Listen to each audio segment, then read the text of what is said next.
सुनील की आज शादी है। सुबह से हल्दी की तैयारियां हो रही हैं। सुनील आज बहुत खुश है क्योंकि उसकी पसंदीदा लड़की के साथ शादी होने वाली है। 3 साल से सुनील और राधिका के बीच में चक्कर चल रहा था और आज वो दोनों शादी करने वाले हैं। सभी खुश हैं, लेकिन सुनील की माँ मंजू मुंह फुलाकर घूम रही है। सुबह से हल्दी की तैयारियां हो रही हैं। अरे शादी ही तो हो रही है, इसमें इतना तामझाम करने की क्या जरूरत है। सुनील ने अपने घर में जब शादी की बात की तभी मंजू ने कहा था, ठीक है, तू बड़ा हो गया है, जिससे मर्जी शादी कर। ठीक है माँ, तो फिर मैं अभी राधिका को खुशखबरी देता हूँ। तैयारियां भी तो करनी है। तैयारियों का क्या मतलब है? बस उस लड़की को ले आ और मंदिर में शादी कर ले। क्या माँ, मंदिर में क्यों शादी करूँ? राधिका को हल्दी की रस्म बहुत पसंद है। सुनील के पिता हरिहर ने कहा, हाँ हाँ, आजकल की लड़की है, उसे जो पसंद है वही कर। और तू हमारा एक ही बेटा है, तू धूमधाम से शादी करेगा। मंदिर में शादी करने की कोई जरूरत नहीं है। ये सुनकर सुनील खुश हो गया और वहाँ से चला गया। मंजू अपने पति पर गुस्सा हो गई। अच्छा, मंदिर में शादी करने की जरूरत नहीं है, हल्दी की रस्म मनाने के बाद धूमधाम से शादी होगी। तो फिर आपने मुझसे मंदिर में शादी क्यों की थी? मुझे भी हल्दी की रस्म मनानी थी। अरे मंजू, तब हालात कुछ और थे। तुम्हारे घर वाले हमारी शादी के खिलाफ थे, इसीलिए हमें जल्दबाजी में भागकर मंदिर में शादी करनी पड़ी। हाँ, तब मैंने बार बार कहा था कि मुझे हल्दी की रस्म बहुत पसंद है, लेकिन आपने तो मेरी बात ही नहीं सुनी। आपको बस शादी करने की जल्दी थी। मेरा सपना सपना ही रह गया। इस उम्र में ये सब बातें शोभा नहीं देती मंजू। हम बुढ़े हो गए हैं और तुम अभी हल्दी की बातें कर रही हो। इसी तरह सुनील की शादी हो गई और राधिका सुनील के घर आ गई। राधिका ने सबसे पहले हरिहर को प्रणाम किया। प्रणाम बाबूजी। जीती रहो बेटी। प्रणाम माँ जी।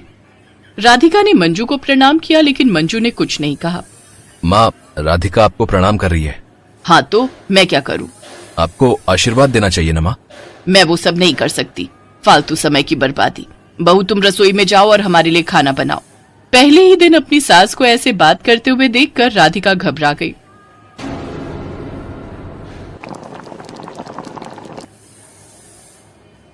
आप सभी खा लीजिए। सुनील और हरिहर ने सूजी के हलवे की तारीफ की। अरे वाह बहू, बहुत स्वादिष्ट बना है ये हलवा। हाँ राधिका, तुम्हारे हाथों में तो जादू है, जादू। लेकिन मंजू ने फिर भी कुछ नहीं कहा। उसे चुप देखकर राधिका ने पूछा, क्या हुआ माँ जी, आप कुछ बोल नहीं रही हैं? आपको हलवा पसंद नहीं आया क्या? नहीं, उतना भी कुछ खास नहीं है। इससे अच्छा हलवा तो मैं बनाती हूँ। ये हलवा थोड़ा ज्यादा ही मीठा हो गया। ये बोलते हुए मंजू खाना छोड़कर उठ गई। अरे मंजू, कहाँ चली? जहन्नम में जाना है आपको। मंजू चली गई। राधिका को बहुत बुरा लगा। उस दिन मंजू ने राधिका के साथ बहुत बुरा बर्ताव किया, लेकिन रात को वो अपने पति के पास जाकर रो पड़ी। माँ जी, मेरे साथ ऐसा क्यों कर रही है सुनील? वो मुझे बात बात पर डांट रही है, ताना मार रही है, ऐसा क्यों? पता नहीं राधिका, माँ ऐसी नहीं थी, लेकिन पता नहीं शादी की बात सुनने के बाद से ही माँ ऐसा क्यों कर रही है। राधिका को कुछ समझ में नहीं आ रहा था। हर रोज उसकी सास उसे ताना मारती थी और बात बात पर हल्दी की रस्म के बारे में कहती थी। हल्दी की रस्म तो अच्छे से मनाती हो, लेकिन सब्जी में हल्दी कितनी देनी है ये याद नहीं रहता। उस घटना के 2 दिन बाद राधिका को सुबह नींद से उठने में देर हो जाती है।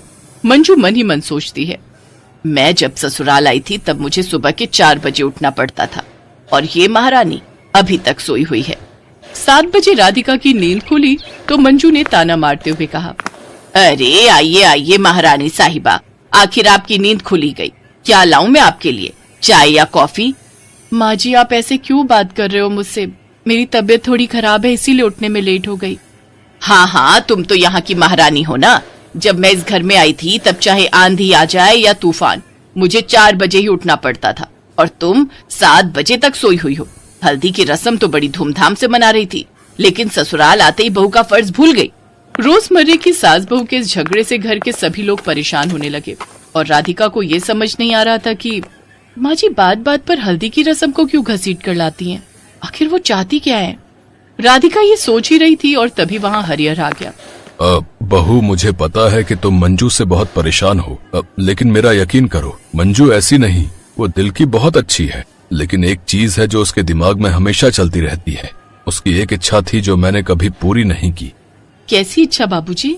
हल्दी की रस्म मनाने की इच्छा। लेकिन हरिहर ने राधिका को सब कुछ बताया और अंत में ये भी कहा, इसीलिए वो नहीं चाहती थी कि तुम हल्दी की रस्म मनाओ। इसीलिए शायद वो तुमसे खफा है। राधिका आजकल की मॉडर्न और स्मार्ट लड़की थी। तुरंत उसके दिमाग में एक आइडिया आया। अगले दिन जब मंजू की नींद खुली तब उसने देखा कि उसके सामने उसकी बहू राधिका खड़ी है और वो सज धज कर तैयार है।